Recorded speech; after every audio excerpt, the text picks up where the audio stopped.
Well, thank you so much. I am Mark Ogland-Hand, Westminster member for quite a long time, and also an employee of Habitat for Humanity of Kent County. And I got a quiz for you right off the bat, and then we're going to take a couple of housekeeping issues, but the quiz is this. Human beings, the material that the human beings around the world use the most is water. Okay, what is the second most used material that human beings use after water? Does anybody have any suggestions? Sand. Sand? Wood. Any others? Wood. Wood? Any others? Fossil fuels. Fossil fuels? These are all great. They're all close. But the second most used material throughout the world is cement. And that is, believe it or not, all of the world's greenhouse gas emissions, 8 to 10% of them are caused by the production of cement. Now that's going to cause you a little bit of concern when you realize that we need to build about one New York a month for the next 50 years throughout the world because of the urbanization of the world's population. And so when you think about that's a lot of concrete, that's a lot of emissions. And so I'm going to just give you a brief primer about the fact that our homes and our commercial buildings in their operation account for about 30% of greenhouse gas emissions in the United States. Our homes collectively are about 20%. So our homes use more, when you put all of our homes used together, they use more than our commercial sector. We're going to get into some fun stuff later. So that's what we're all about. Where we're headed and some of the information that we're going to share and talk about real quick. I do have a couple housekeeping issues that I wanted to share real quick. First of all and foremost, Habitat, this kind of goes in conjunction with, I think, the sermon today. Habitat is 40 years old this year, and we are celebrating serving our 500th family this year as well as a homeowner. And that is the result of this community. So it is that generosity of spirit. I always say Habitat, to use a building metaphor, Habitat is just a conduit. We're a piece of wire that goes from a generous community to people who are in need of affordable housing. So thank you all very much. And in that light, I don't know if any of you know, but Westminster's own Betty Zylstra was the original executive director of Habitat for Humanity of Kent County. And we are actually having an event on October 26th. Some of you have probably already received this. And Betty and the rest of the original board members are going to be briefly recognized and they'll all be in attendance. If you would like to attend, I have some invitations on the back table. It is going to cost, if that's a burdensome to some, because we're going to use the money to help build more houses. But if that's a burdensome to some folks, then you just let me know. And we'll talk about it and get you there. The other thing is, a lot of the slides that I'm going to be presenting today are in this handout. If you would like the electronic version, and that was in the back, and if you would like an electronic version, just use the QR code there, and you can call it up on the phone, and all the links there will be available just by a touch or a click that way. So, that said, does Habitat for Humanity of Kent County build climate-friendly homes? The answer is yes and no, but the no part of that is we did not set out to build climate-friendly homes. We set out to build homes that take into account the long-term financial and physical health of the families who live in them. A typical builder really is focusing on that initial 8 years of the build, or who's going to buy the home, what goes into that first sale. And, but we are thinking more about the long-term health and financial health of the family who lives in. So it turns out when you think, this is very interesting, I don't know if this holds true with other organizations, but when you think about the long-term health of people, both their financial and their physical and their emotional health, and actually you're getting pretty close to doing something that's climate friendly. And here's another quiz for you, last one. West Michigan is known for the amount of LEED certified buildings that it has in its population. I've heard that it's more per capita than most any other community in the nation. If you go on the U.S. Green Building Council's West Michigan chapter website, that's a lot, but if you go there, you'll find that they say that we have over 1,000 LEED certified buildings. So, how many of those are the product of Habitat for Humanity of King County? We've been doing it since 2006. So, how many, just throw a number out, anybody? 200.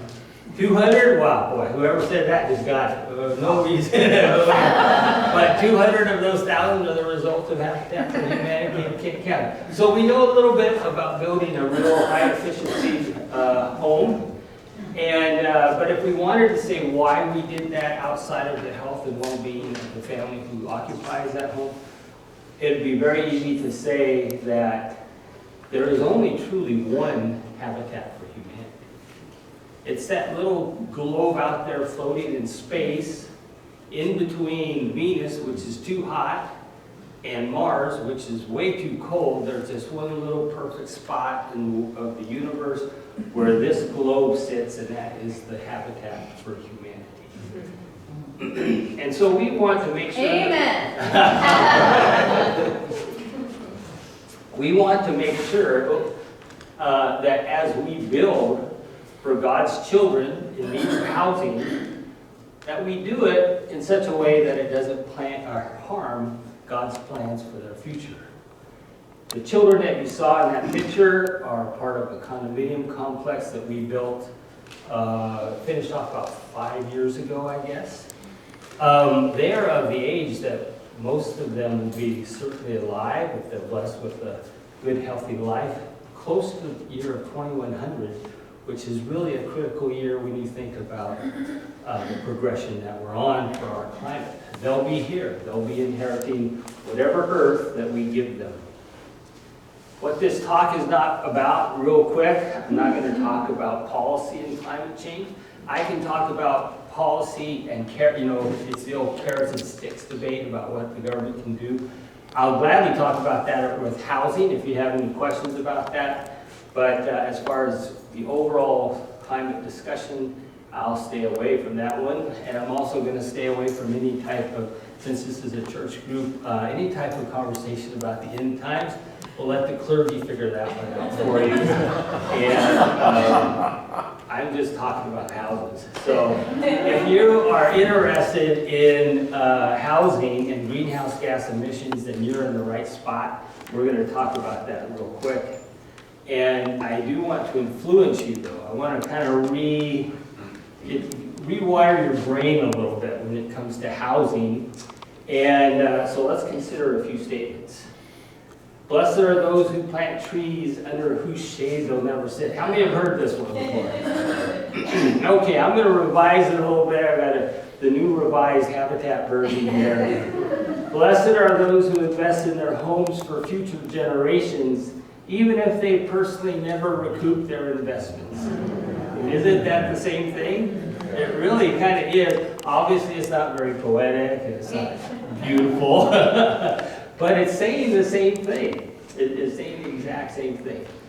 And so I want you to start to think about your home as an opportunity to invest in the future. Now, unless you have a foundation that you're going to bequeath to the community, I don't know if there's another asset that we own other than our house that is going to be here 50 years. You know? The belongings in my house are probably going to go to Goodwill after Suzanne and I, move on. I don't know of anything else other than our house. Our house is either going to be a blessing or a burden on future generations. 50 or 100 years from now, someone will be living in my house. And they'll be living in your home as well. And here's another one I want you to think about. It's along those same lines.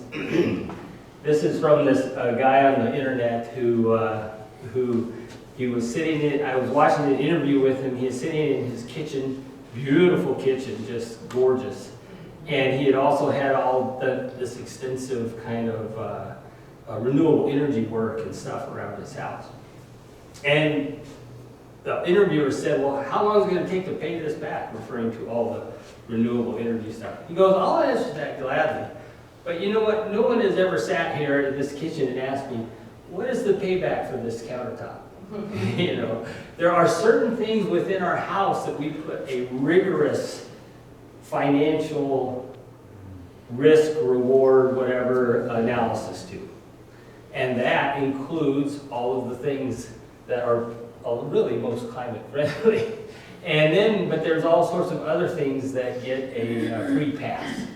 I have a great example of this. If you're remodeling your bathroom, and in your bathroom you have a tub that has a jacuzzi in it, and you say, well, it's time to get rid of that. I use that probably 2 or 3 times. I'm just taking up space. Well, you would take that to the Restore, which is a store that Habitat, recycles materials to other folks, and you'd find out they'd say, oh, sorry, too many of those. So when I was a builder, working for a private, very high-end builder in the 90s, we were putting those things in all the time. And you know what? And people realize that I don't use it that much. It's taking up a lot of space. And the funny thing is that if you did that cost analysis, you'd say, oh, well, I spent about $500–600 a bath if you divided up what you cost there. But we don't do that for certain things, but other things we really do. Okay, this is a great nerd graph. I love it, but I'm not going to spend a lot of time on it. It is available on that handout if you want, and you can click it. The website that this is from has all sorts of, all the states, as well as the nations, but suffice it to say, on the left, this is Michigan's energy consumption and supply. On the left side is all the energy that we use and where it comes from. Some of it goes up, that energy goes to electrical generation, and then goes down into various spots. But all of the energy goes to these 4 areas. And I like to say that all of our comfort, all of our wealth, prosperity, everything is kind of wrapped up in this graph right here. And I'm going to take it a little, separate it out, just so you know. We're going to focus, like I said, on houses, and we're going to go up to that far right. There's a point that I want to make. I've kind of made that graph into this graph to make it a little bit more easy to digest. These are Michigan homes, and if we went back to that, we would find out that Michigan homes consume more, obviously, if you look at the bulletin. Michigan homes collectively consume more energy than our industry. It's always kind of shocking to me because we think of ourselves, which we are, a great manufacturing state. Our homes collectively use more energy than our manufacturers are.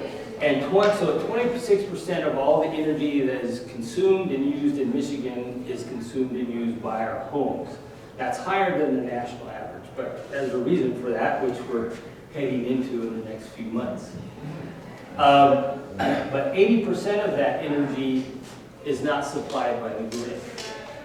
So we hear a lot about, rightly so, about solar energy, about renewable energy, and cleaning the grid, and all of that great stuff. But even if Consumers Energy gave us a beautifully clean grid, which they plan to do by 2040, still 79% of the energy that is consumed in Michigan homes bypasses the grid. So essentially what we're trying to do is make sure that we can get our homes clean so that by the time that we have a clean grid, our homes can be clean as well. And to do that, let's just focus on the things that our homes consume the most. You'll find various breakdowns of the diffs, but two main energy consumption devices in our homes are our space heating devices and our water heating devices. In this breakdown, about 70% of our home's energy use is from those two items alone. So that's what Habitat is focusing on, but again, we're not necessarily focusing on it for climate or environmental reasons, to be honest with you. We're using it because that energy means money. And the more money that we can save for families in the long run, the healthier and the better off their family is. So what can you do? Well, we're going to be here just to give you a little bit of a three-pronged approach that you can do, hopefully. And I know that some of you live in homes that, that have an HOA or something, so you'll be limited in that sense, or an apartment or something like that.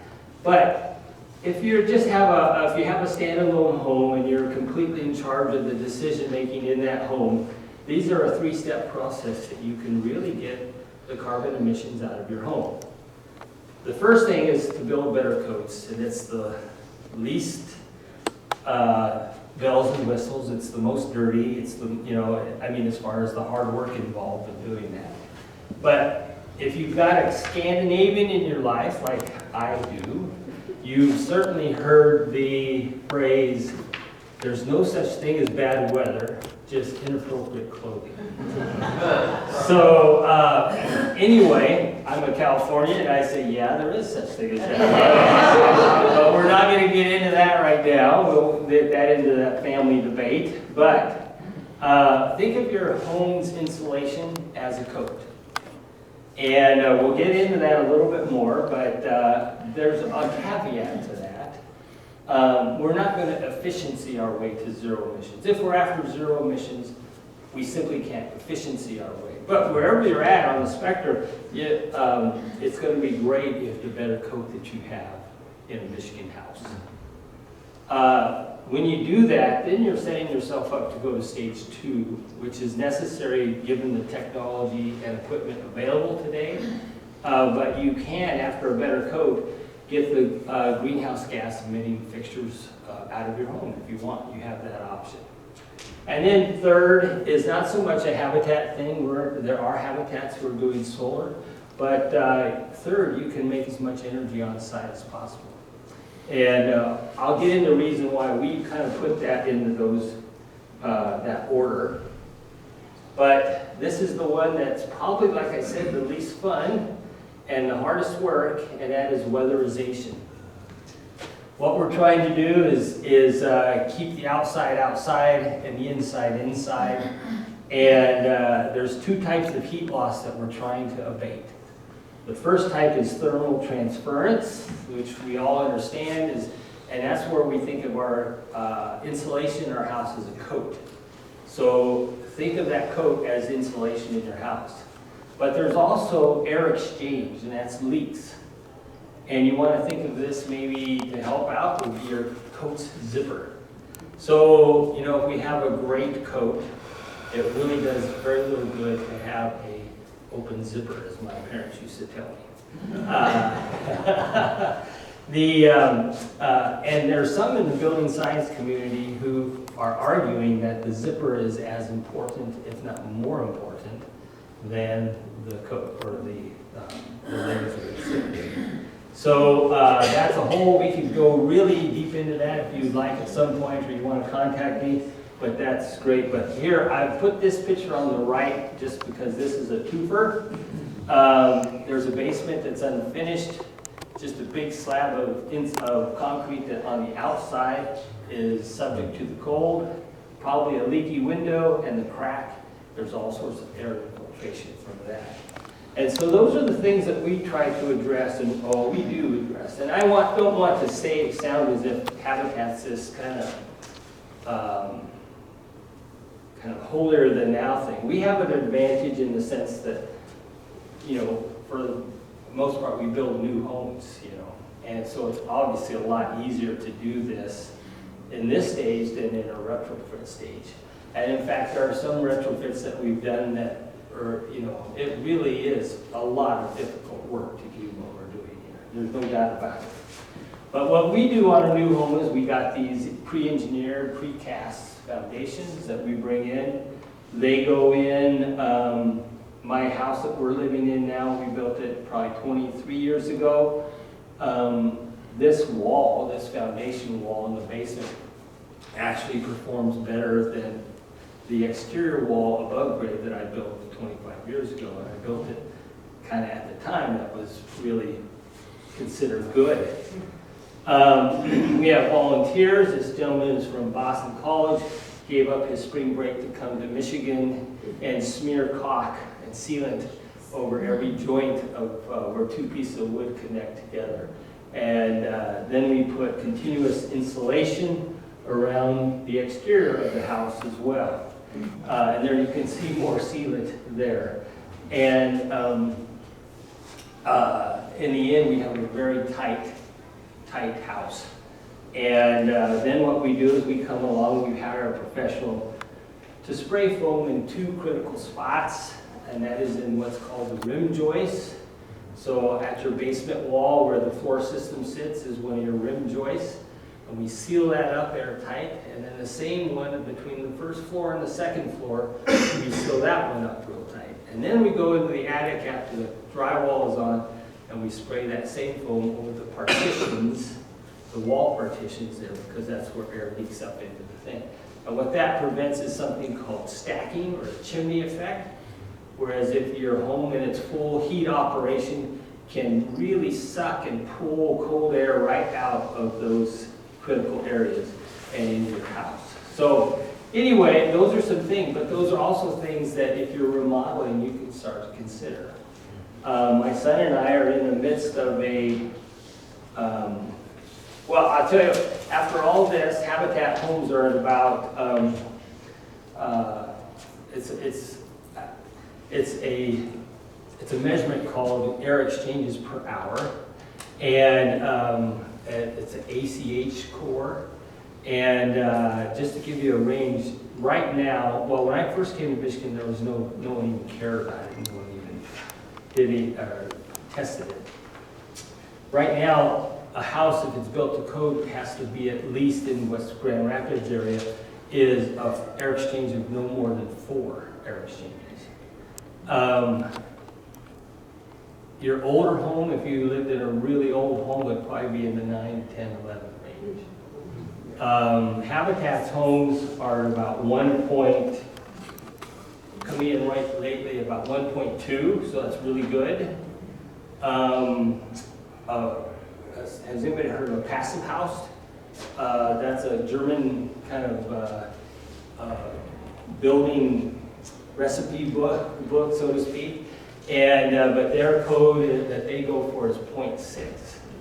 So that's a super tight house. So Habitat is way closer to these through volunteer use than we are to code. So, but just to give you a little idea, Jonathan and Suzanne and I went together and we're redoing a house right now. It's a 1977 ranch near Calvin area, and it's just a simple little house.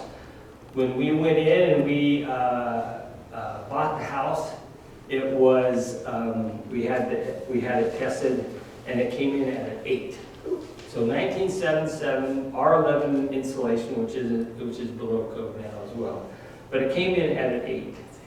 What we did then is we hired somebody to come in and suck out all the attic insulation, and then like a Habitat house, we hired them to spray foam all of the attic, and then re-insulate it, and then also spray that rim joist in the basement. And that dropped it down to a 4.88, just those two things. And then we put in new windows, and these windows were really terrible. It had been a rental, some were broken, and it was just in bad shape. But the new windows brought it down to 2.7. So those kind of two measurements, and they weren't cheap, as you can guess, but those two measurements on that small house brought it from an 8 to a 2.7. So we're well below code right now with just those two things. So anyway, so that's kind of the things that you can think about. And then this is kind of where Habitat is heading. And this is what is called an air source heat pump. And basically what this is an air conditioner that works both ways. So it looks like a mini split, which some of you may know about. But mini splits are typically just air conditioners. They bring in a line and they have a cassette or some type of machine on the inside of your house and they cool that room. This is an air source heat pump that is designed for cold weather. So this thing can actually find heat in the outside air and work at about 100% efficiency even at like -5 degrees. And it's kind of, you know, I can go into this as much as you'd like afterwards, you know, but this is something that is really kind of the future. And the Department of Energy has been pumping in a lot of money to companies to develop this even further. I would say the next 5 or 6 years are going to be pretty incredible as far as the technology comes out so that we northern states can enjoy all electric heat economically. So what is the cost of that versus the traditional? That's a good question. Probably about 30 to 40% more. Okay, and that's why, you know, here's a policy issue that you know, I'll throw at you. I said it's always going to be about housing, but in our state right now, there's a law on the books that the committee who approves building codes has the right to not approve any change to the code that will not pay for itself within 7 years. Well, this was going to take a little bit longer to pay for itself. So that's not, you know, they have the right if they wanted. This isn't obviously illegal, but I'm saying they couldn't require this if all builders put it in. These things are now nationally outpacing regular furnaces for, you know, sales. So the only thing that I would say is that you know, we can talk about this more at length, but this is something that, and if you put it in a house that wasn't ready for it, that it would probably cost you more electricity than you know, it would be, it wouldn't be, and your comfort level might not even be well. So that's why we've kind of said, you got to get that, you got to get your coat on better. And then you can move to something like this. One little tidbit of information. So we have all of our houses modeled. So we have an energy rater come in, look at it, look at all the components of, you know, what type of insulation, amount of insulation, what type of fixtures, what type of equipment, and it spits out a lot of information for us. And so let's say of those 200, and we've actually done this, 200 homes that we've built, let's say we have one LEED certified gold home with a super high efficiency gas furnace. And we know that out of this modeling, that it's supposed to save the family $300 a year as opposed if we did not use some of that higher insulation. So $300 they save. The same exact house design, modeled the same way with everything, but this changed, and an air source heat pump water heater is going to save the family about $600. So the savings to the family are significant. And that's why Habitat, thinking long-term for the long-term health of the family, financially and health-wise, we can make that decision. Plus, to be honest with you, we have donors in our community who are very passionate about this and support us in this transition. So we would be in a pickle if we knew we wanted to do this, but we didn't have the specific donors who are, you know, behind this effort. So I don't want to, like I said, I don't want to come off like we're operating up here when we're really operating up here because of the compassion and the concern of the community. So anyway, You can put them into an older building without upgrading them first, but you're probably going to put in more equipment. And when you do, that simply means that when the next person coming along is going to have to buy more equipment to keep it going. So, you know, when you think about that long term, you may be setting the next person up for you just, you know, more expense. So we have time. So let's take the time to do it right, get the coats upgraded, and then move into whatever equipment that is kind of suiting your needs. The other component we talked about was water heaters, and this is something that you should probably take a look at because these things really do, they really do a much better job. And they are much more expensive than, you know, I don't know if I haven't priced water heaters in a while. But, you know, this one here is probably about $2,200. This one is made just down in Middleville.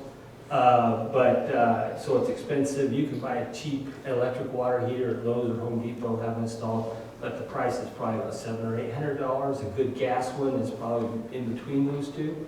But this one's much more expensive, but over the life of it, 10 years, so that's something that you'll probably be recouping all of, this one is going to by far perform financially with I'm us. surprised to hear that the cost is that reasonable. I thought you were going to say it was a lot higher because I put in hot water heaters in the properties I own, and they've been 2,000 to 2,500. Really? Okay. Well, yeah, like I said, it's been a while since I bought but I do know that the one plumber said that this would cost me about $2,200, $2,500. Yeah. And I do have a friend, in fact, I just saw him yesterday and talked to him. He had called me about last winter, and he said, my daughter's water heater just went out. I want to get an air source heat pump water heater. And basically this is just taking hot air, it's taking, like your air conditioner or that heater would, it's taking air out of your basement and transferring the heat out of the air and putting it into the water, or into the water. There are some, I'll get into some of the restrictions around them, but anyway, we've been doing it and been very happy with the results. Let's see. But anyway, he said he called up a plumber, and the plumbers that he had talked to had never even heard of it. And so then he said, where do I go? And so I gave him my plumbers' names, and he called around, and then he finally went to Home Depot, and Home Depot said, yeah, sure, we'll sell you one. And we got it, and they hooked him up with a plumber. And so it was really kind of surprising that there was this gap of information between, you know, the people that he knew in his network and other folks.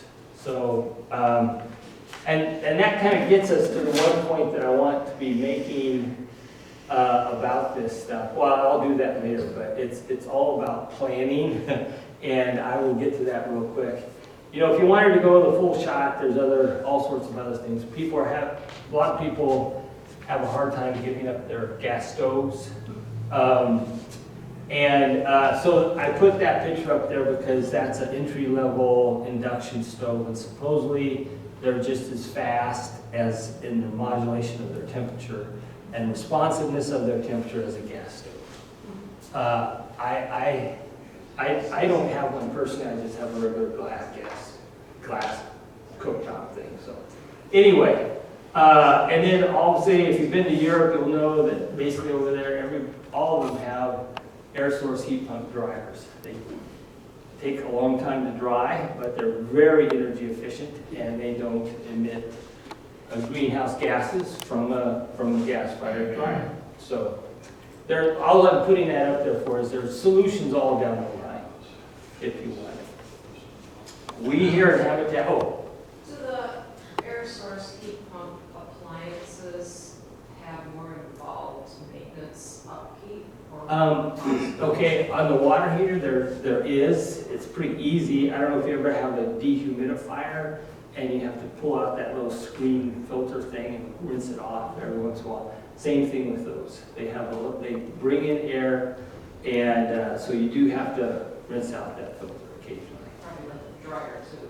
I would imagine so, yeah. I threw that one up there not knowing anything, just to say that there's, you know, there's products all down the line that can help you electrify your home so that when consumers gets their grid green, that you can be green yourself, so to So speak. do we know a repair history yet for these things? I'm sure you can find it online, yeah.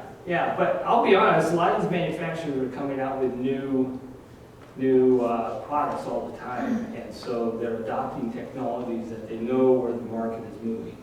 So whether or not their particular product is and have a lot of experience in it, I don't know. So that's a good question. And my recommendation is, our grid will be green by 2040, and our equipment, let's do it right, like with the Coke business, and then putting our money there. And then as we get closer to that, then we can incorporate, and our equipment goes out, then we can incorporate the new stuff. And by that time, hopefully it's the latest grids. Because like I say, this is changing really fast. There's just a lot of things going on. Just to show you that it works, Traverse City Habitat, they put together a whole community. They're all electric, air source heat pump heats, solar, and their HERS score is -1, which means it produces more energy than it consumes. And so just so you know, HERS score is an energy rating score, and basically a reference home is kind of a new home, a standard home, your average home in a neighborhood. So if you live in an older home, you're probably up here in the 150s or so. So if you're in a newer home that's just built to regular standards that Habitat Kent County's homes are coming in at 40. We're having to tweak some so we can get it to 39, so we're eligible for some money. But our homes are coming in at 40 right now. Our homes would most likely be negative if we did put solar on it. But, that's kind of, if we get into that question, okay, are we building too much house and leaving other families behind? It's a really tough place to be in that regard. We also I recommend personally that you do solar panels last. There's a law in the books that our utilities, once that solar reaches a 2% saturation point on the grid, they have the right to decline any new projects. We've already reached that. So I have never heard of anybody being rejected by consumers. I have heard of people on the other side of the state who are on DTE's electric grid having a very hard time getting their solar approved. I don't know if that's just anecdotal, so people watching this online, DTE, don't come after me. But anyway, there's another reason why that is. When consumers looks at your application, you will only be able to put as big array on your property or on your roof as the electricity that you've used last year. So if you kind of jumped the gun and did your electrification first, well, not all the equipment is electric yet. So if you still have, a lot of your gas coming in and things like that, and then you're going to have to reapply to add to your array. Does that make sense? Yeah. Okay. Yeah. So anyway, that said, it's not that big of a deal. Anybody can do it. You know some folks here in this picture. Suzanne and I are in the process of putting solar panels on our house, and we had Kat and Jonathan come over because they're younger and stronger. Just in case people don't know who Kat is in the room. Oh, yeah. Our youth pastor and her fiance, some guy. I don't know. That's my son Jonathan. So. And that's the roof of my garage. So, our garage. So we're to find help in figuring this out. We're going to blow through this pretty quickly, but because hopefully you can kind of click on some of those resources. You can always get a hold of me if you'd like. There's a lot of pyramids out there. Minnesota Power did one, the first that I know about. They're all kind of similar in the sense, I like this one, the tree hugger edition, because it's very simple. Basically what it shows is there's things you can do here that don't cost very much, but they may not give you very much in back. The higher you go, obviously the more expense and the more difficulty, but the bigger the reward.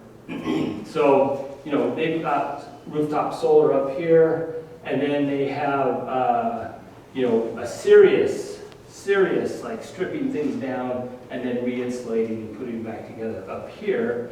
But then you can put, they've got fluffy stuff, which is insulation and air sealing. Window inserts is something you should look at if you have an older house and you don't want to fit the bill for a big window install. They make some cool stuff now that's not at all like your parents' storm windows. So, and they really do work because they're stopping that infiltration thing. Again, so anyway, that's kind of that. You know, there are in that handout, there's a lot of things there for you. I would like to add the equipment audit, and that would be the first thing. They have the great one, the red door of truth, which is a blower door test. I'll show you a picture of that in a second. But I would like you to do the first thing first, which would be the equipment audit, so you know where you're at. So, for instance, you know, I then go into the red door of truth, and that's our energy audit and radar at Habitat, and also the one that I use. By the way, if you're ever thinking about re-siding, right now, the Pacific Northwest National Lab is doing a study. Our local Green Home Institute has access, and they're trying to feed them projects. So you can get about $5,000 if you're selected to go with this project for your re-siding, as long as you add insulation to your exterior of your house as you re-side. I bring that up because the Green Home Institute also has some money. It's a local organization. You can grab their email at the back. They also have some money for some energy audits. So typically, it depends on the level, but they're around $400. But you can do that. And here's what we're after. I just ripped this off somebody's website, but this is basically right. The water heater goes 8 to 12 years, although I'm on a 20-year-old one, and thankfully. And you know, your furnace is a 15 to 20-year range. So what I want you to do is start to think about what you're in, what you're up against. The important thing, remember, is to focus on the coat while you can. But you may run into a situation where your equipment needs to run out, and your money's going to run out on the equipment before you can do your coat. And so in this situation, what's out there available on the product line is this. This is a hybrid situation. That's the exact situation I found myself in, and this is my equipment, our equipment. But you know, our house wasn't quite what I wanted it to be insulation-wise and sealing. I had a 22-year-old furnace, and anyway, what I would have done, what I did, or what our contractor suggested we do, is that we got a heat pump that supplies the AC, so it takes care of the air conditioner, which was also 20 years old. And it is a hybrid. So this thing, we have it set to 30 degrees and above. So anything 30 degrees and above, the heat pump takes care of, so it's all electric heat, and it does it very efficiently. The gas furnace then kicks on below 30 degrees. And interestingly enough, that accounts for 75% of the heating needs in Grand Rapids.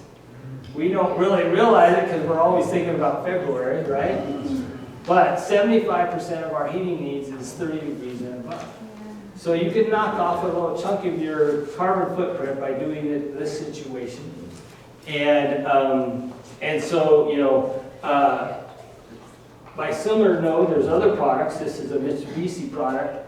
And they say that this thing, and I don't know if anybody's used it yet. I just talked to the rep about it. But they say this thing is an AC unit that's also a heat pump that can heat your home. But it can be worked with any furnace. So if your furnace is only 5 years old, you don't want to replace it. a waste of everything. So, but you, and your AC goes out, you don't want to put another AC, a single direction AC unit. You could supposedly put this unit on there, put that coil on there, and they talk to each other, and so you could get that same hybrid situation. So that's is a possibility. Where are you going to get the money for all this? This is the last little bit. This is going to be the carrot program of the thing. But probably the biggest legislation as far as this goes is the Inflation Reduction Act last year. And the important thing to remember about that is that this has two components to it. One of them is an upfront discount, and the other one is a tax credit program. And they're both the same thing, but the great thing about this part of it is that it's income-based. So there's a link in that little pamphlet there to Rewiring America, and or you can just Google IRA calculator, and it won't take you to a retirement income calculator. It'll take you to this, Rewiring America, where you can type in your income level, and then it would give you amounts of credits or rebates that you will be subjected to, or available to, it's not subjected to. But so for instance, your electrical panel, if you're trying to want to go to electric, you may find that your electrical panel is too small. And so that's going to be something that you need to upgrade. So Jonathan's house is already completely maxed out. It's a little tiny 100 amp electrical panel. So we're going to have somebody come in for his house and do that. And based upon the income level, and I can't remember what income I plugged into this. I think it was like 80 or 90,000 or something like that. But this would be what credits you could get. This part of the thing is still being worked out because it's a grant from the federal government to the state, and then the state creates the program and makes that available. That is not where I've heard of it now is that the Department of Energy has sent it to Eagle. Eagle is fine-tuning the program and going to send it back to DOE for approval, and then hopefully by the first of the year, people will know actually how it's going to work. It's really up to the states. Another little thing is that some states are refusing to participate because they, don't want to. I just stepped out of the whole housing thing, sorry. But this one is one that, is not income-based. It's basically anybody. So if you make more than the program for tax credits, it doesn't matter if you've got geothermal heating or rooftop solar, you'd still get a 30% tax rate from that. So it basically reduces your tax liability. It doesn't put any money in your bank account. It's just money that you would have paid for your federal taxes. Then you don't have to pay, you pay it to a rooftop solar provider. So anyway, but there's all these different things that you can do. The heat pump that I talked about, there's a $2,000 credit for that. That is not income-based. And that's how you can kind of offset some of that cost, or at least redirect that cost. And all that to say again is that our houses are going to outlive us. They, like I said before, they will be both a blessing and or a burden to future generations. And it is our one opportunity to really affect the future. And so anyway, with that, I will gladly offer any answers to questions that you might have that are within my capability.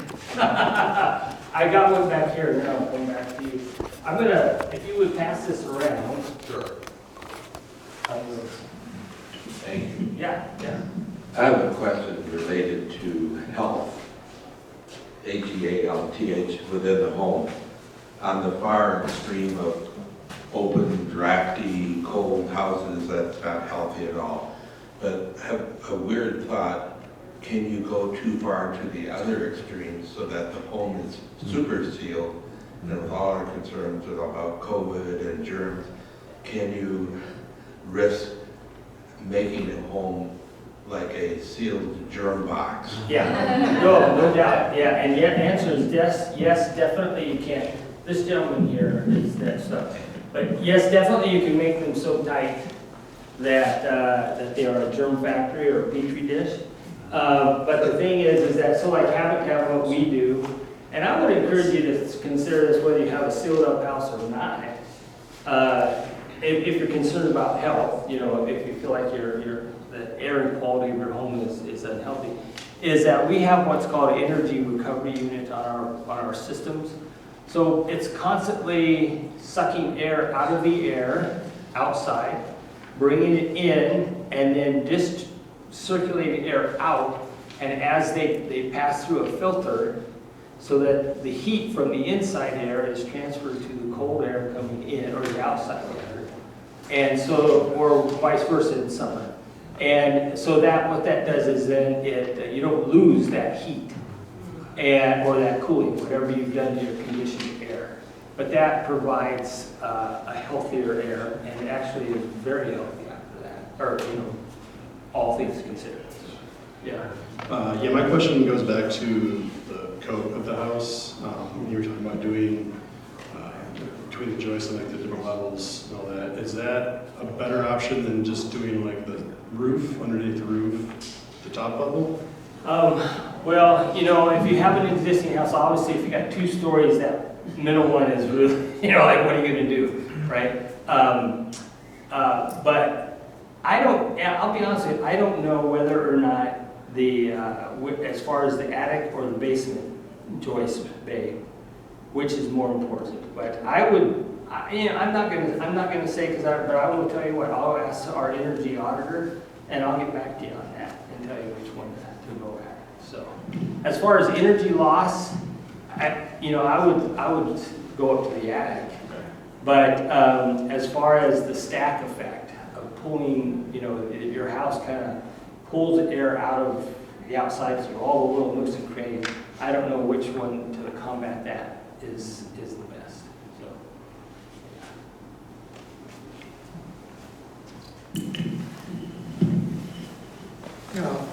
Most of this heat pump technology focuses on taking heat out of the cold air. Right. But isn't geothermal from the ground much more efficient? Yeah. Because you've got earth down there that's 50 degrees year-round, and so when it gets really cold, you could vastly increase the efficiency by using geothermal, I think. Yeah. Oh, you're exactly right. You're exactly right. Below a certain level, maybe like 5-6 feet down, it stays a pretty consistent 50 degrees, 55 degrees. And so when you're pulling the heat out of 55 degrees as opposed to 5 degrees, obviously the machines that's doing that don't have to work as hard. And so it's much more efficient. That is the most efficient heat pump source. How difficult would it be to utilize that in the city here where the lots are small? In Grand Rapids, it's very, very difficult, and it's very cost prohibitive. Now, interesting, I said everything is being changed and everything is up for grabs, so to speak. I think it is Bill Gates and some others are investing in a company in upstate New York, and they've got a technology where they go straight down and they've developed equipment specifically for tight city lots. And that they can go straight down. On a more rural area, you can kind of get your loops way out, and do that sort of thing. But that's kind of what this company is seeing, is that this could be one of the keys that we could help the northern tier states really become much more energy efficient.